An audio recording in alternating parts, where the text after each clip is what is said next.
antsika isa tokantrano indray amin'ity ariny alarobia ity manaraka ny fandarana resabe hatrany ianao resantsika bebe kokoa ny toedra raha-pirenena fa amin'ity androany ity dia ny fifandraisany Madagasikara sy la Frantsa no ho resantsika bebe kokoa izay indrindra no nanasana tamin'ity androany ity ny masoivoan'ny la Frantsa ramatoa Véronique Voulon Anini ary amin'ity fandarana indray mitoraka ity moa zany dia isy ny fanarahanao eny ambany ny écran ery zany ny dikateny izay hoentin'ny ramatoa masoivoan'ny la Frantsa ao anatin'ny fandarana manontolo fa ety ampiandohana no iresantsika amin'ny teny malagasy izana zany no afahantsika mpijery tsirairay manaraka tsaka ny sy andavany amin'ny teny malagasy ny fandarana amin'ity androany ity eny ary fa ivadika avy hatrany ao anatin'ny votoatin'ny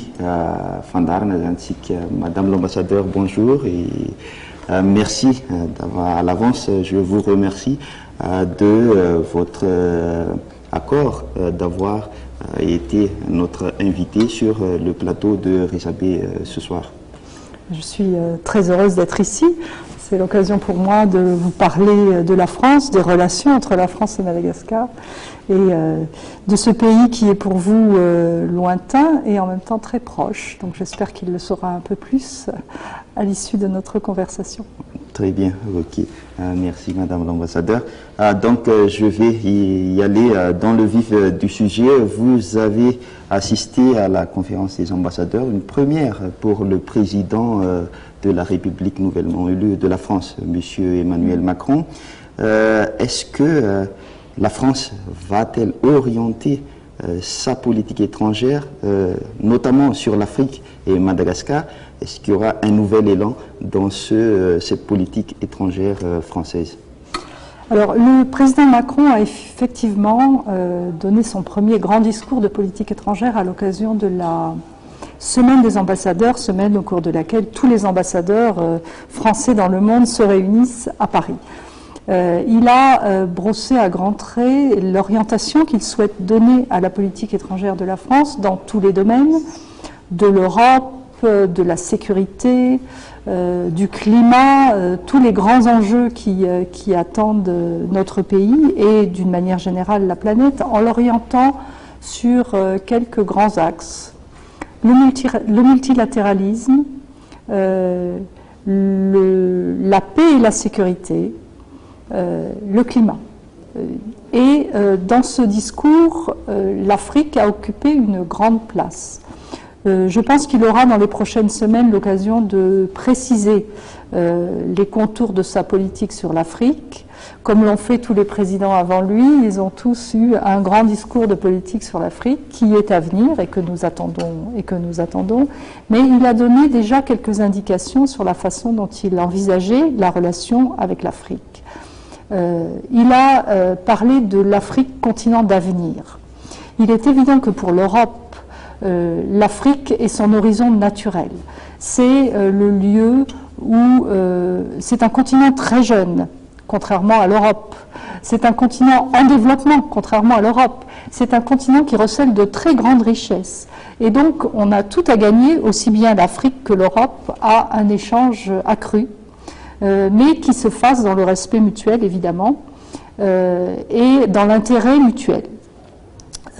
Pour Madagascar, le signal a été très fort, puisque dans les premiers jours de son mandat, il a reçu le président R. Ajonar-Mampian, avec quelques autres grands partenaires africains. Et ce premier échange, ce premier contact souhaité par le président Macron était particulièrement important puisqu'il a permis de mettre en place certaines dispositions de notre relation et de conforter et de faire en sorte que les deux présidents se connaissent. C'était donc une étape majeure et il faut construire sur cet échange ce que nous sommes en train de faire depuis quelques mois ici. Donc, comme vous l'avez dit, le président Ajonar-Mampian a été reçu par le président Macron. Le président malgache qui prendre la relance économique à travers un meilleur engagement du secteur privé. Où en est-on avec le secteur privé français? Est-ce que la présence française ici est assez suffisante pour opter vers cette relance économique de Madagascar? Et en plus, il y a la concurrence, il y a les Chinois, il y a les Américains, les Japonais et l'Inde qui commencent à rentrer à Madagascar sur le plan économique. Ça ne vous dérange pas trop? Je vais commencer par répondre à la première partie de votre question. La France est très présente ici, c'est vrai. Elle a une présence ancienne et très diversifiée. Les entreprises liées à la France ou les filiales d'entreprises françaises sont nombreuses dans de divers domaines. Dans les télécommunications, dans la banque, dans l'agriculture, dans la distribution. Donc, effectivement, dans le tissu économique malgache, il y a un fort lien avec la France. Sachez aussi que les exportations malgaches vont en priorité vers l'Europe et vers la France. Et que donc nous sommes le marché le plus important de vos productions. Mais sachez aussi que cette présence, elle est dans le secteur formel, c'est-à-dire que les entreprises françaises sont un grand pourvoyeur de travail, un grand recruteur des jeunes malgaches en particulier. Je pense au centre d'appel qui recrute par centaines des jeunes malgaches. Je pense au groupe Star qui fait travailler des dizaines de milliers de personnes à Madagascar, aux banques naturellement qui recrutent aussi essentiellement ici à Madagascar, majoritairement évidemment, et que ce qu'il faut comprendre, c'est que ces entreprises françaises qui sont dans le pays, qui contribuent pour une très large part aux finances publiques malgaches, c'est-à-dire qu'elles paient leurs impôts et que ces impôts sont une large part du budget de l'État. Ces entreprises, elles ont intérêt à ce que Madagascar réussisse. Elles ont intérêt à ce que les Malgaches, à ce que le pouvoir d'achat augmente pour pouvoir acheter davantage d'eau vive. Elles ont intérêt donc à ce que le pays se développe. Et ça, c'est une donnée essentielle qu'il faut bien avoir à l'esprit. Ce sont des entreprises qui respectent les règles, qui suivent, qui contribuent à l'économie du pays de manière positive. Et le fait que vous me demandez si c'est suffisant ou pas suffisant, c'est pas à moi de vous répondre. En tout cas, elles sont là, elles sont actives et elles ont un rôle très positif. Sur la concurrence chinoise, indienne, dans la mesure où ça favorise le développement du pays, nous n'avons aucune crainte de la concurrence, si elle est loyale. C'est-à-dire que si les entreprises qui viennent ici jouent le jeu, respectent les règles, il n'y a aucune raison, dans ce pays très riche et très vaste, où vraiment qui a de très nombreux atouts, la France n'a absolument pas vocation à être votre unique partenaire, pas du tout. C'est un grand partenaire, mais ça ne doit pas être le seul. Et il n'y a aucun problème à ce que vous élargissiez votre horizon international. Au contraire, c'est évidemment quelque chose qui est dans l'intérêt de Madagascar. Le problème, c'est quand ces nouveaux partenaires ne respectent pas les règles et puis surtout quand le développement à long terme de Madagascar est en jeu. Et là, je crois que c'est pas à moi de le dire, mais les autorités malgaches doivent être très vigilantes sur la façon dont elles s'ouvrent au commerce international. Donc ça sous-entend il faut être prudent dans ce qui est blanchiment, lutte anticorruption. Ce que je veux dire surtout, ça, évidemment, il faut être prudent sur toutes les dérives, sur toutes les illégalités. Mais vous me disiez, le président parie sur le secteur privé pour le développement. Oui, il a raison, mais le secteur privé tout seul, ça ne suffit pas. Ce qu'il faut surtout, c'est que avec la facilitation du secteur privé, il y ait aussi parallèlement un renforcement de l'administration. On parle d'environnement des affaires. Si autour de ce secteur privé, il n'y a pas une sécurisation sur le plan des règles, sur le plan du judiciaire, du juridique, les investissements privés ne viendront pas. Donc il y a certes l'encouragement du secteur privé, mais il y a également le renforcement de l'administration. Et dans ce domaine-là, la France est aussi présente aux côtés de Madagascar, puisque la consolidation de l'administration, de la justice, des finances publiques, de la fiscalité, tout ça fait partie de notre coopération ancienne et nous espérons accompagner fortement le pays dans le redressement de tout cet appareil administratif sans lequel le pays ne pourra pas se développer à l'évidence. On va rester sur ce processus de développement. Les deuxièmes assises de la coopération décentralisée se dérouleront bientôt à Tananarive prochainement. Il a été prévu au mois de novembre, ce mois de novembre, mais pour des raisons de santé, entre autres, on a dû repousser le calendrier. C'est plus de 250 projets mis sur pied en 20 ans. Que peut-on attendre lors de ces assises? Faut-il réviser cette forme de coopération entre les deux pays, vu, entre autres, le ralentissement du relèvement des collectivités de Madagascar depuis quelques années? Oui, alors, nous venons d'évoquer les entreprises françaises, l'aide à la structuration de l'administration, l'aide d'une manière générale qui passe par différents canaux.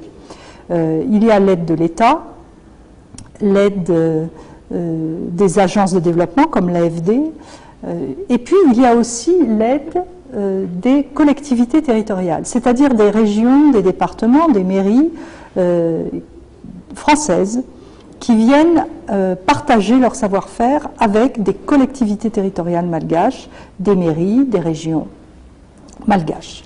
C'est un volet important de notre présence ici, de la présence de la France.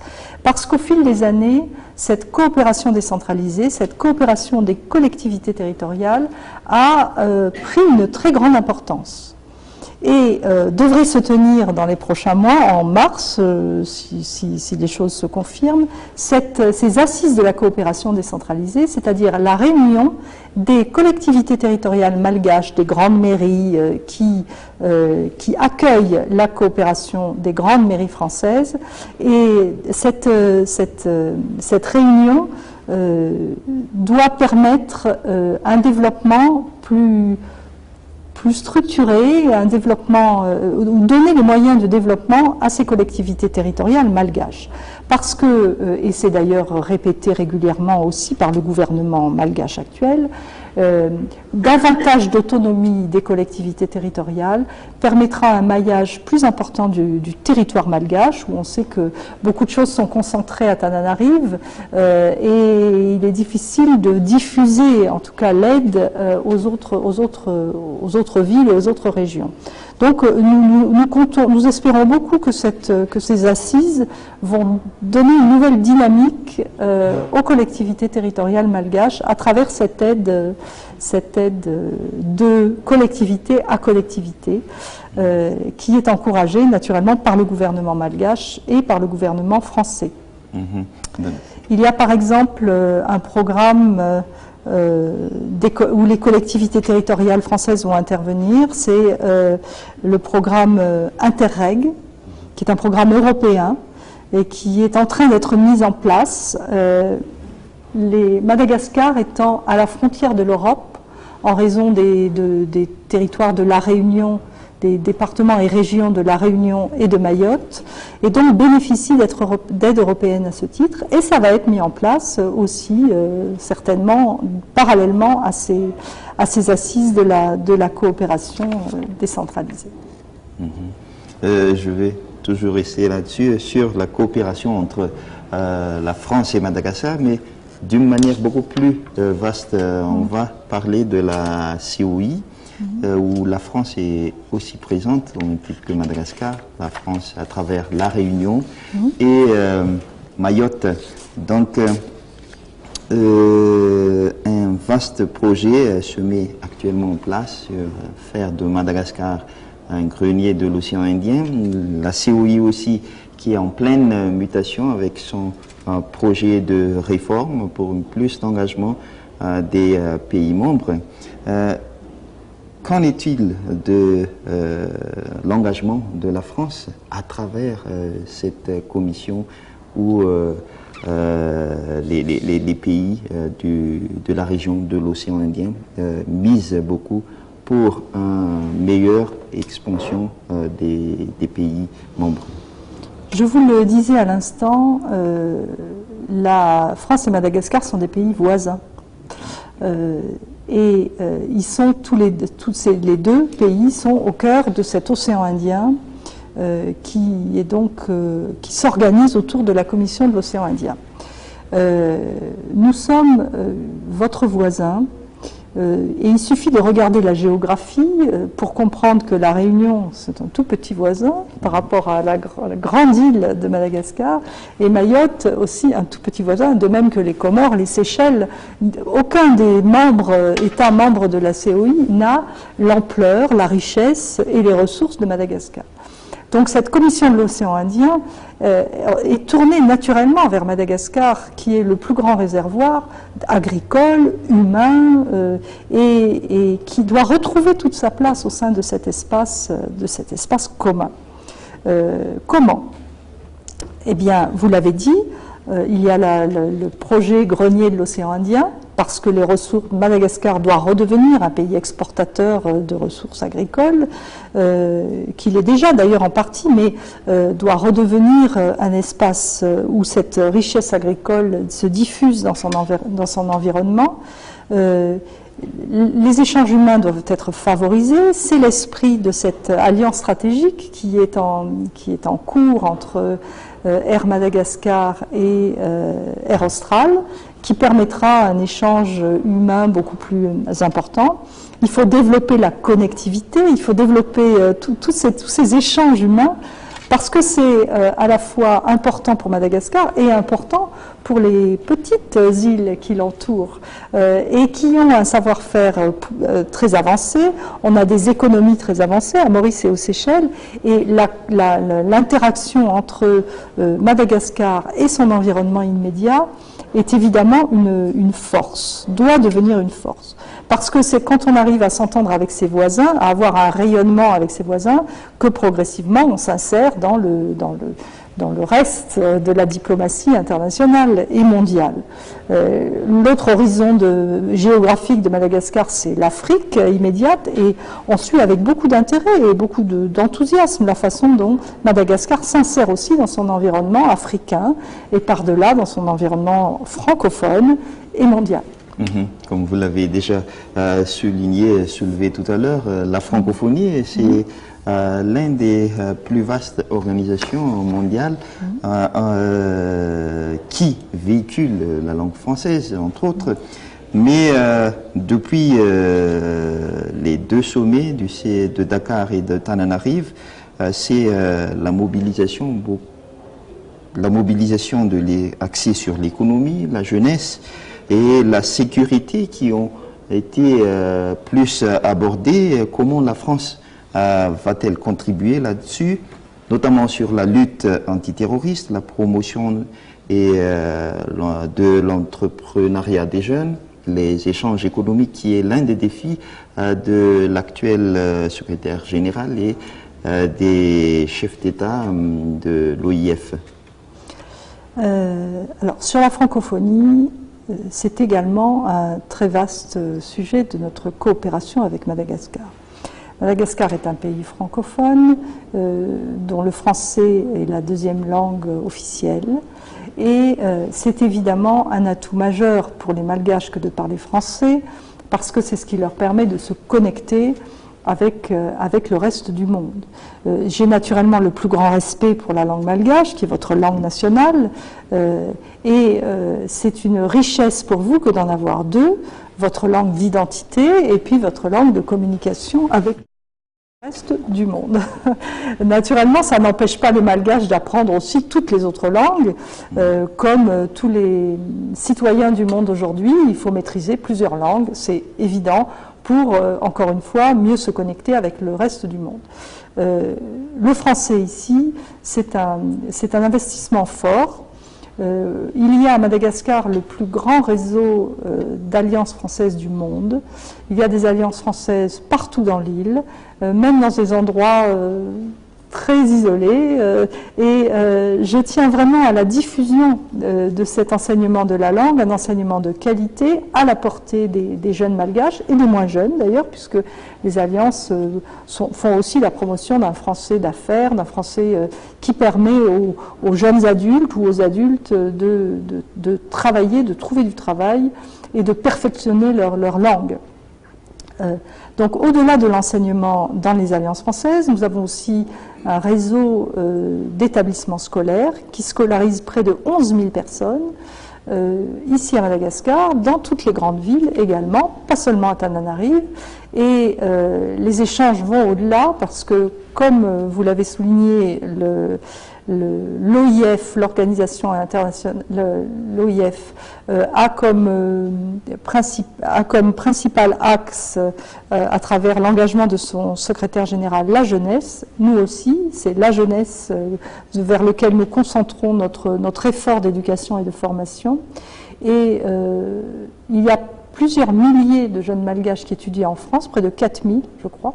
Nous délivrons chaque année plusieurs centaines de visas d'étudiants. Donc la formation de la jeunesse malgache est aussi au cœur de notre activité de coopération. Parce qu'on sait bien que le développement repose sur une administration, sur un engagement du secteur privé, mais aussi sur la formation des jeunes, sur la capacité du pays à absorber ce développement et à se l'approprier.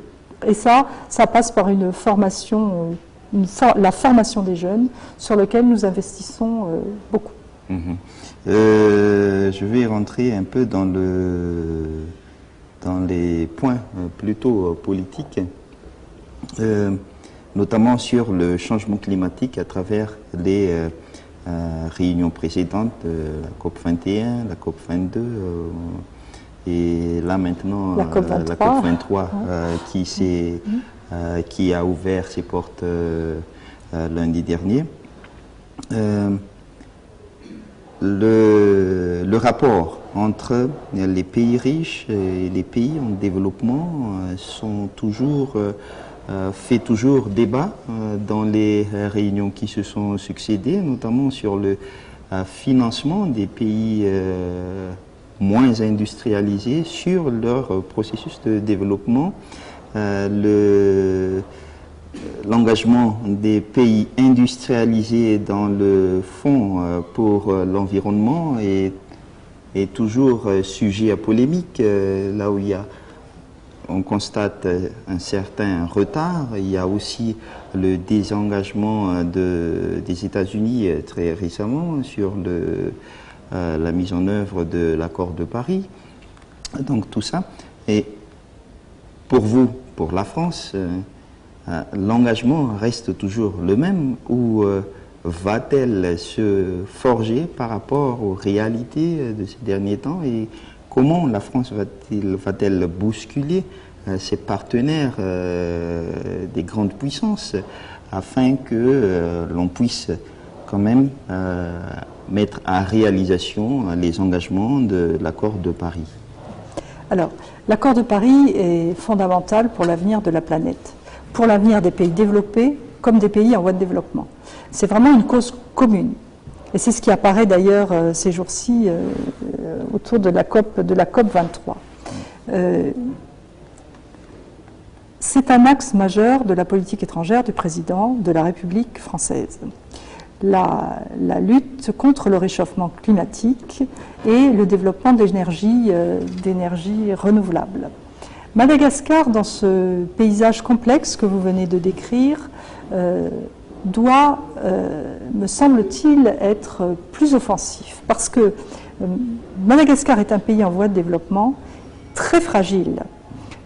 qui est potentiellement une victime du changement climatique. On le voit d'ailleurs avec les sécheresses, les inondations, on le voit avec les différents... Enfin, vous avez toujours eu des cyclones, mais il semble que le réchauffement climatique va les aggraver.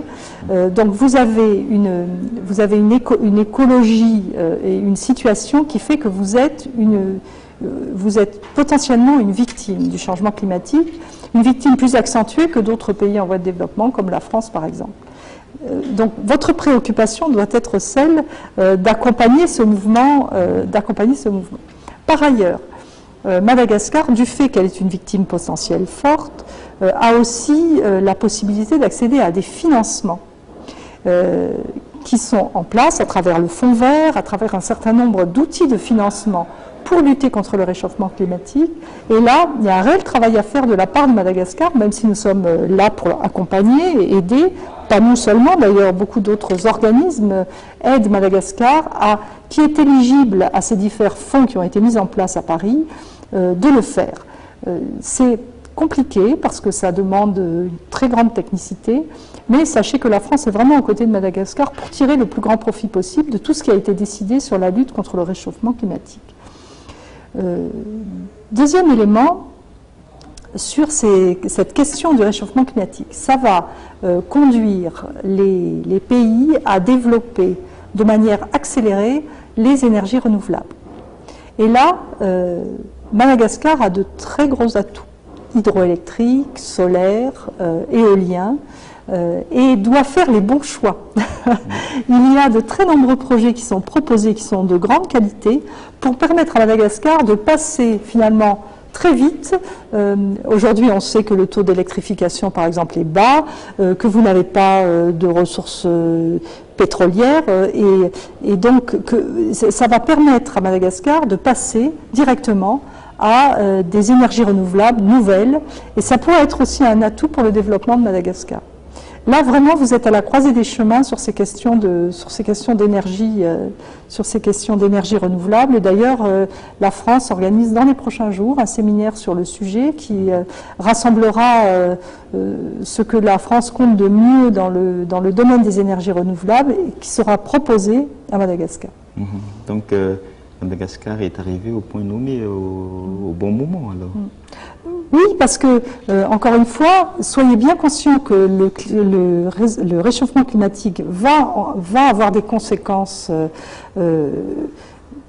sérieuses pour Madagascar, et vous avez les moyens d'y faire face. Donc saisissez ces moyens et orientez-vous vers une énergie propre qui assurera votre développement à long terme sans que vous soyez dépendant, comme aujourd'hui, d'énergie extérieure.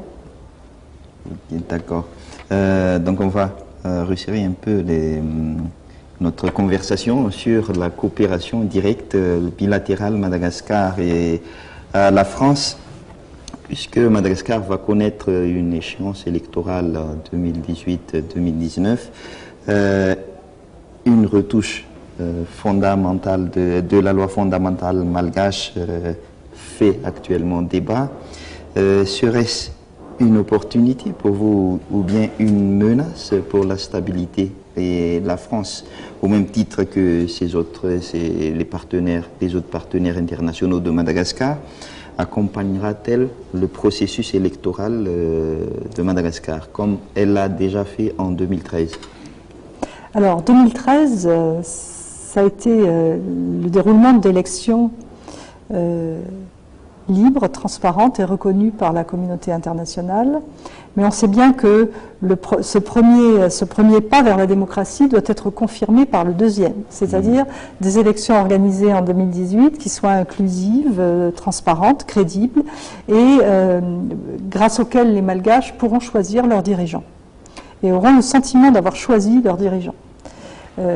C'est important parce qu'on sent une très forte aspiration à la démocratie de la part de la population malgache et que ce rendez-vous de 2018 doit être réussi pour conforter chacun dans cette orientation démocratique qui qui va permettre de consolider le développement à Madagascar. Alors évidemment, si la France peut accompagner cette consolidation de la démocratie, elle le fera. Nous sommes part du projet SACEM, nous accompagnons la CENI et le PNUD dans le processus qu'ils ont mis en place, et nous allons prochainement annoncer notre contribution au basket fund, j'emploie un mot anglais, au comité, je ne sais pas comment vous dire ça. Oui, nous participons au comité de pilotage et nous allons contribuer à la mise en place de tout ce processus qui devrait accompagner les élections. La France n'est pas seule, il y a le PNUD et puis il y a les autres grands partenaires qui regardent avec intérêt la façon dont ce processus électoral va se dérouler. Parce qu'évidemment, s'il se déroule de façon apaisée, inclusive et conforme à la Constitution et aux standards internationaux, ce sera une très bonne nouvelle pour la stabilité du pays, stabilité qui est décisive pour chacun d'entre vous. Et donc, dans ce processus électoral-là, pendant les élections de 2013, il y avait toujours eu le fameux problème du Nini qui a alimenté une certaine frustration des partisans, des anciens présidents qui voulaient se présenter à l'époque. Est-ce que ce système-là qui a été convenu dans la feuille de route de sortie de crise de Madagascar tient-elle toujours place, et est-ce que c'est l'une des conditionnalités qui vont y aller vers cette stabilité, ou bien Madagascar a au moins retrouvé sa place en termes de stabilité politique? Alors, en 2013, la situation était différente. On sortait d'une période de transition et il fallait s'assurer d'une élection, encore une fois, crédible. Nous sommes aujourd'hui dans une situation tout à fait différente. On a un président élu qui achève son mandat de 5 ans et on a encore un an, les autorités malgaches, la CENI, ont encore un an devant elles pour organiser un scrutin acceptable par tous. Il n'y a pas de raison d'écarter, d'exclure. Il serait, pour la démocratie malgache, bien préférable que tous ceux qui souhaitent se présenter puissent le faire.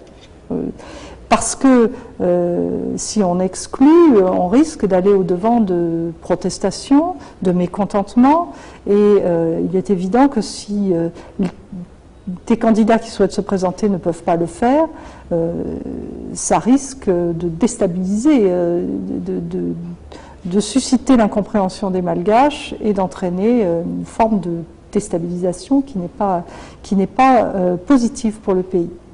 Vraiment, nous sommes là pour accompagner un processus et nous nous concentrons sur le processus avec le PNUD, avec la CENI, avec les autorités malgaches pour que ces élections soient les plus pacifiques, les plus crédibles et les mieux acceptées par les électeurs. Finalement, c'est les électeurs qui doivent décider et avoir la possibilité, un large spectre de propositions et la possibilité de choisir leurs dirigeants, ce qui est normal dans toutes les démocraties.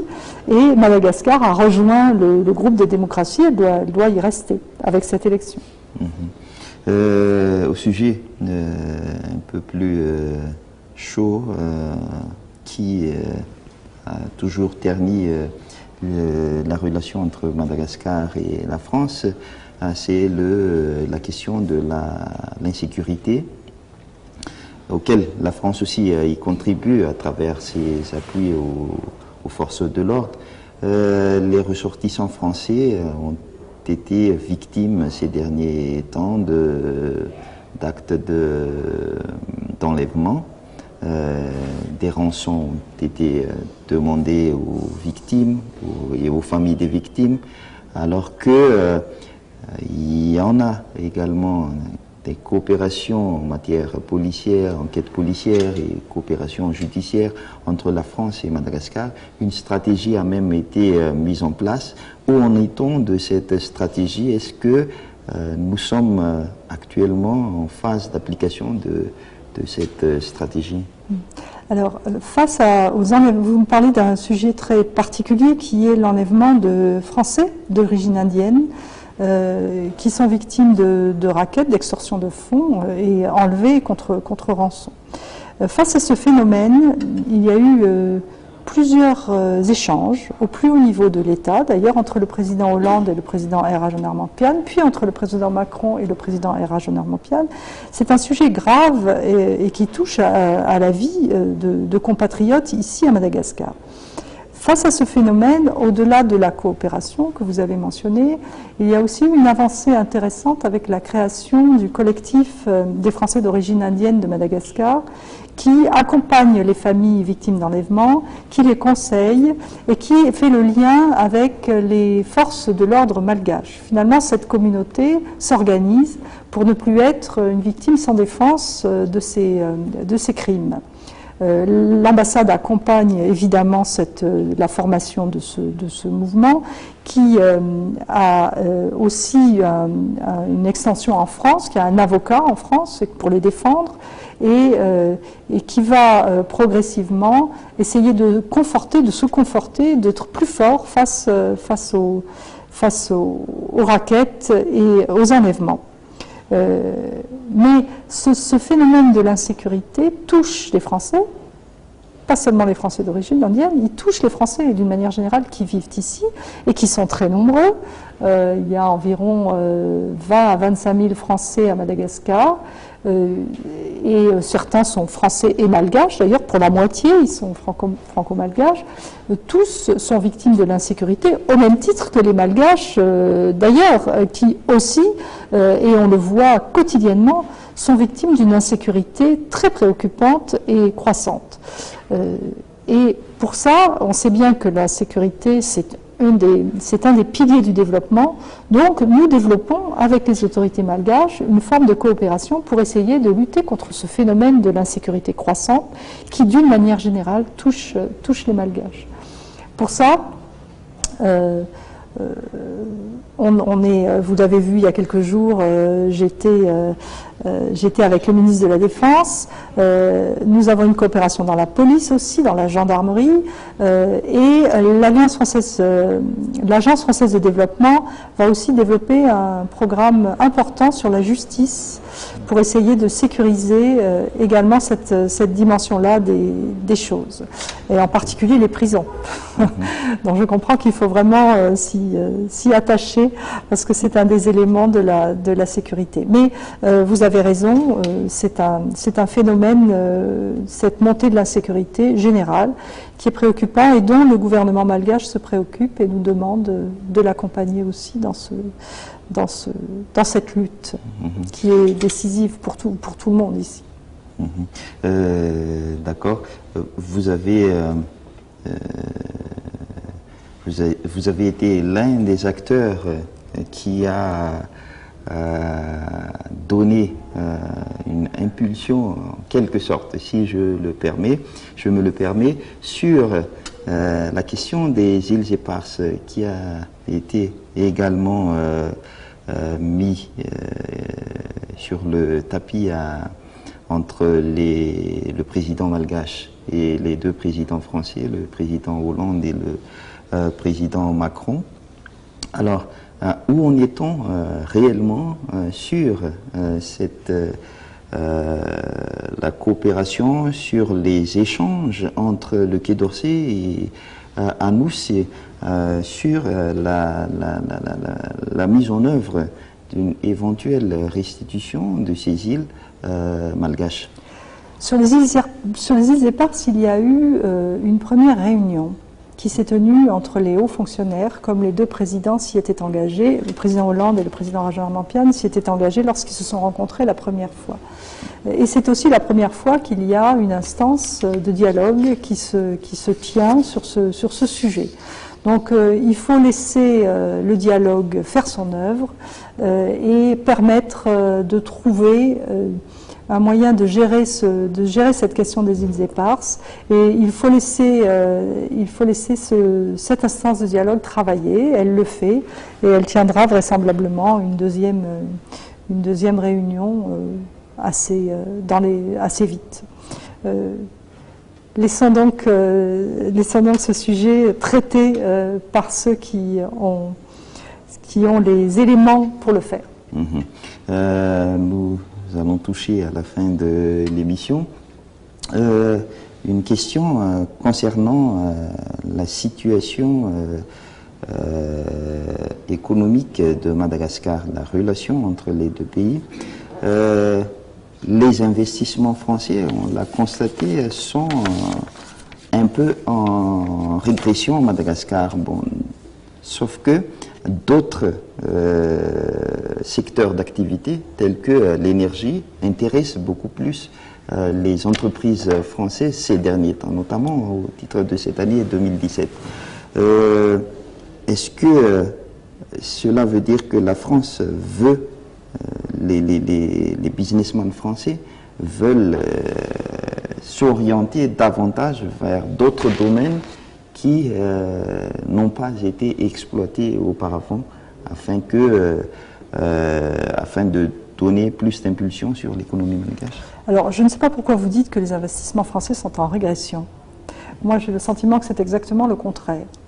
Il y a eu à Paris une grande conférence des bailleurs et des investisseurs en décembre de l'année dernière, qui a donné lieu à des annonces importantes d'investissement à Madagascar.